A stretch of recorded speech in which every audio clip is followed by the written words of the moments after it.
ایک شخص کو حضور نے دیکھا، اس نے میلے کچیلے کپڑے پہنے، تو حضور نے ٹھنڈی آہ بھری، فرمایا کاش یہ دھو کے کپڑے پہنتا۔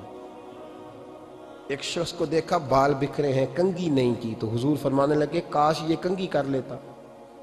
نفاست پسند آدمی پہ نا بوجھ بنتا ہے۔ جو آدمی، آپ کو پتہ ہے کہ امام شافعی تو فرماتے ہیں جمعے والے دن غسل کرنا واجب ہے، ماتے غسل نہ کرے تو جمعہ ہی نہیں ہوگا۔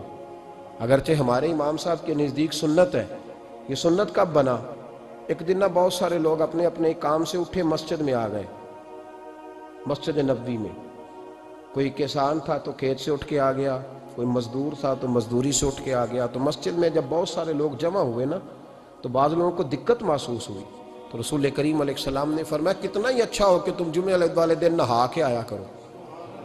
بس وہ صحابہ کا مزاج ہمارے والا نہیں تھا کہ تفصیل بتائیں، حکمت بتائیں، ملے گا کیا، ثواب کتنا، نہ نہائیں تو گناہ، یہ کوئی نہیں۔ حضور نے کہا کہ نہا کے آؤ تو کتنا ہی اچھا ہے۔ پھر کسی صحابی نے کبھی بھی بغیر غسل کیے جمعہ ادا ہی نہیں کیا۔ کسی نے بغیر غسل کے کبھی جمعہ ادا ہی نہیں کیا نا۔ اسلام بڑا خوبصورت دین ہے۔ حضور نے فرمایا جو کچا پیاز کھائے وہ مسجد نہ آئے، پہلے مسواک کرے، دانت صاف کرے، پھر آئے۔ نبی پاک صلی اللہ علیہ وسلم نے فرمایا جو کچی مولی کھائے مسجد نہ آئے۔ مولی کھانا جائز ہے، پیاز کھانا جائز ہے، لیکن منہ سے بدبو آتی ہے۔ نبی پاک علیہ السلام کا ظاہری حسن کیا بات ہے۔ میلاد مبارکہ میں نبی پاک علیہ السلام کی جو چیز بڑی کھل کے واضح ہوتی ہے وہ رسول اللہ کا حسن و جمال ہے۔ آپ کی والدہ سیدہ طیبہ طاہرہ حضرت سیدہ آمنہ رضی اللہ تعالیٰ، اماں جی کہتی ہیں کہ میرے محبوب جب میرے بطن اقدس میں آئے تو جو تکالیف عورتوں کو ہوتی ہے مجھے ان میں سے کوئی تکلیف بھی نہیں ہوئی، اور اماں جی کہتی ہیں مجھے کبھی کوئی ثقل، کوئی بوجھ محسوس نہیں ہوا، اور فرماتی ہیں کہ جو ولادت کے وقت لوگوں کو، عورتوں کو تکلیف ہوتی ہے مجھے وہ بھی نہیں ہوئی، اور فرماتی ہیں کہ نبی کریم علیہ السلام پیدا ہوئے تو ہمیں حضور علیہ السلام کی ناف کو کاٹنا نہیں پڑا، ناف بریدہ پیدا ہوئے، ختنہ شدہ پیدا ہوئے۔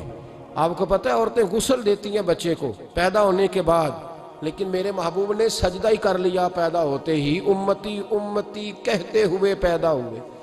حق نے فرمایا کہ بخشا الصلاۃ والسلام، اور پہلے سجدے پر روز ازل سے درود۔ میرے امام فاضل بریلوی کا جو انداز تکلم ہے نا، اس کی بھی حد ہی کوئی نہیں، کوئی حد ہی نہیں، کہاں تک ان کی محبت جاتی۔ کہنے لگے پہلے سجدے پہ روز ازل سے درود، یادگاری یہ امت پہ لاکھوں سلام، یادگاری یہ امت پہ لاکھوں سلام۔ بتائیے بغیر وضو کے، بغیر غسل کے سجدہ ہو جاتا ہے؟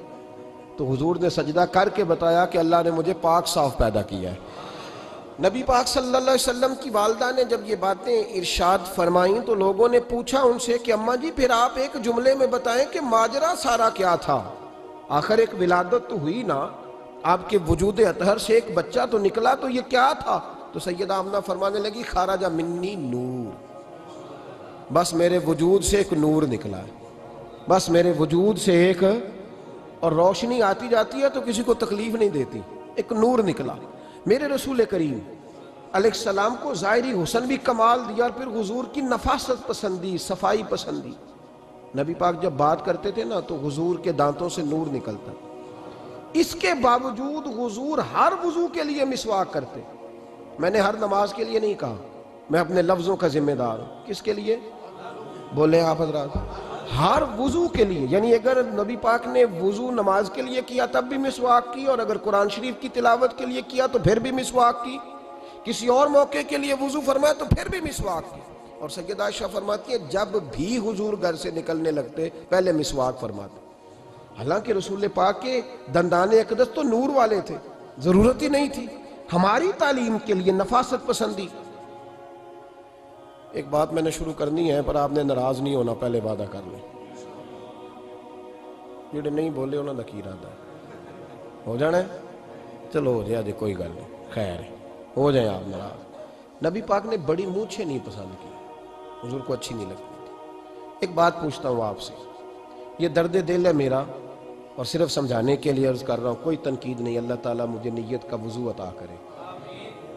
ایک بات بتانا، اگر بہو کھانا پکا کے لائے اور سالن سے بال نکل آئے تو پھر اس کا کیا حال ہوتا ہے؟ کئی تو بوڑھے پلیٹ اٹھا کے دیوار میں مارتے ہیں، ایسا ہی ہوتا ہے نا، یہ کیا ہے؟ اور اگر کبھی روٹی سے نکل آئے تو بیوی صاحبہ کا کیا حال ہوتا ہے؟ یہ کوئی طریقہ ہے کھانا پکانے کا؟ اور اللہ تعالیٰ معاف کرے، اگر کبھی ہوٹل میں چلے جائیں امیر لوگ 15,000 کا ڈنر کرنے، تو وہاں کسی سالن کی پلیٹ سے بال نکل آئے تو پھر تو پیسے کیا دینے ہیں، پھر تو ان کو اور جرمانہ ہو جاتا ہے۔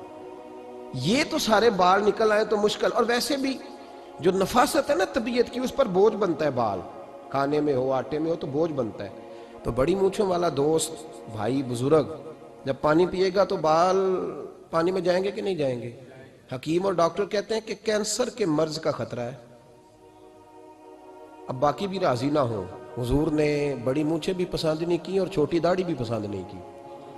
حضور نے فرمایا داڑھیاں بڑھاؤ، مونچھوں کو پست کرو، مشرکین کی مخالفت کرو۔ اور ایک مقام پہ رسول پاک علیہ السلام نے یہاں تک فرمایا کہ جو مونچھیں پست نہیں کرتا وہ ہم میں سے ہے ہی نہیں۔